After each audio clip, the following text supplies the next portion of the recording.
Vamos lá, mais alguns exemplos sobre poliedros.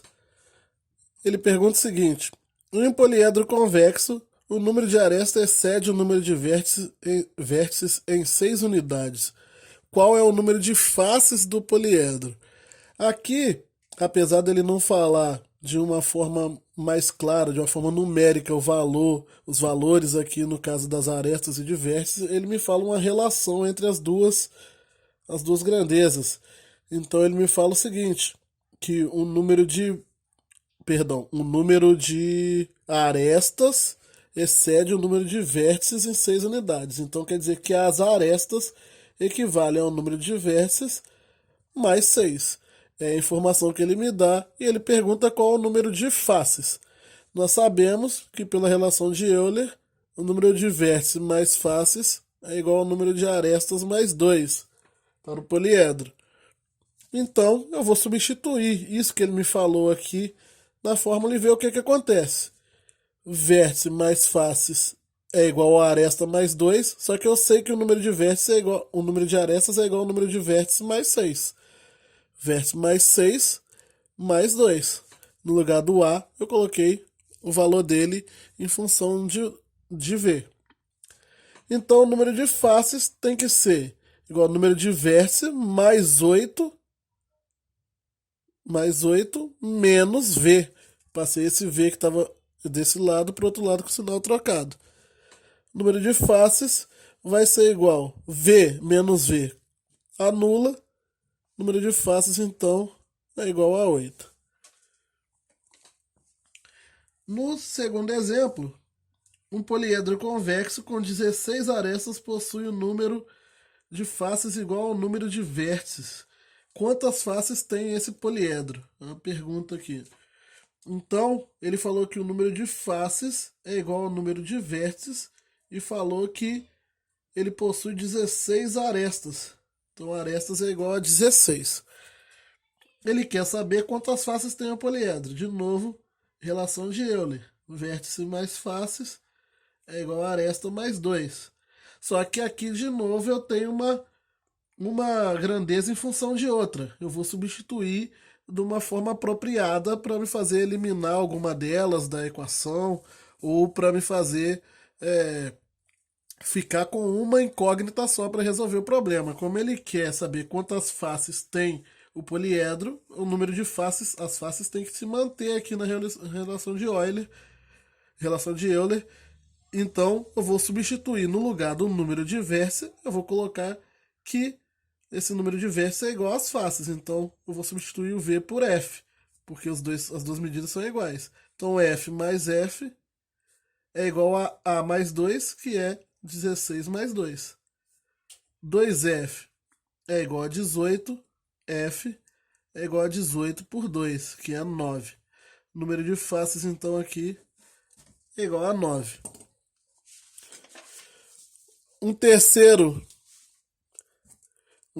e último aqui dessa parte, ele fala o seguinte: sabendo que em um poliedro o número de vértices corresponde a 2/3 do número de arestas, então a primeira informação é que o número de vértices é igual a 2/3 do número de arestas.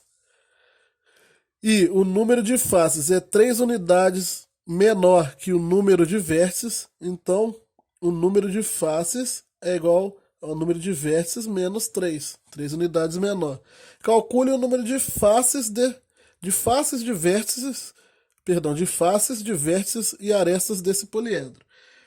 Olha só, nós sabemos que o número de faces está em função de V e sabemos que o número de arestas também está em função de V. Então, se nós encontrarmos qual é o valor de V, nós conseguiremos encontrar também quantas faces, qual é o número de faces e qual é o número de arestas. De novo, utilizaremos fórmula de Euler. Vértice mais faces é igual a aresta mais 2. Essa daqui é a relação mais utilizada, como eu disse no início dessa sequência de videoaula. Só que eu tenho que usar isso aqui de uma forma correta, porque eu não tenho valores numéricos para essas grandezas, eu tenho apenas relações entre elas, eu tenho que substituir aqui de tal forma que eu fique com uma incógnita só. porque se eu trabalhar com 3 incógnitas eu não consigo resolver, a não ser que eu tivesse um sistema. Então eu vou tentar transformar tudo aqui em vértices, porque se eu achar o número de vértices, eu consigo depois substituir e encontrar o número de faces e arestas. Só que o número de faces eu sei que vale o número de vértices menos 3. Então V mais F vai ser igual a V mais V menos 3. O número de arestas eu também tenho que substituir. Só que aqui está o V em função do A. Eu quero botar o A em função do V. Tem que passar esses 2/3 para o outro lado. Só que para fazer isso, o 3 vai multiplicando. O 3 está na divisão aqui, está no denominador, vai para o numerador. E o 2 passa dividindo, como se fosse a multiplicação cruzada, só com o coeficiente aqui. Então vai ficar 3 sobre 2V é igual a A. Ou seja, se o número de vértices é 2/3 do número de arestas, quer dizer que o número de arestas é 3/2 do número de vértices. O F continua sendo V menos 3, que já está até substituído aqui. Então, no lugar de A, eu vou colocar aqui 3/2V mais 2. Agora, eu tenho que 2V menos 3 é igual a 3/2 de V mais 2. 2V menos 3/2 de V é igual a 2 mais 3. Passei o menos 3 para o outro lado com o sinal trocado e o 3/2 negativos. Aqui vai dar 5. E desse lado de cá, eu tenho que fazer essa soma de frações. Tem que colocar todo mundo sobre o mesmo denominador. Como aqui é 2, o MMC entre 2 e 1, eu vou usar o 2 mesmo. 2 dividido por 1, 2 vezes 2, 4V. 2 dividido por 2, 1 vezes 3, menos 3V. 4V menos 3V dá V sobre 2 é igual a 5. V é igual a 5 vezes 2, que é 10. Então o número de vértices é 10. Só que se o número de vértices é 10, então quer dizer que o número de faces vai ser 10 menos 3. Então o número de faces é igual a 7. Se o número de vértices é 10 e A é 3/2 disso, então vai ser 3/2 vezes 10 é igual ao número de arestas, que dá 30 sobre 2 é igual ao número de arestas. Então quer dizer que o número de arestas é igual a 15. Então arestas é 15, vértices é 10, faces 7.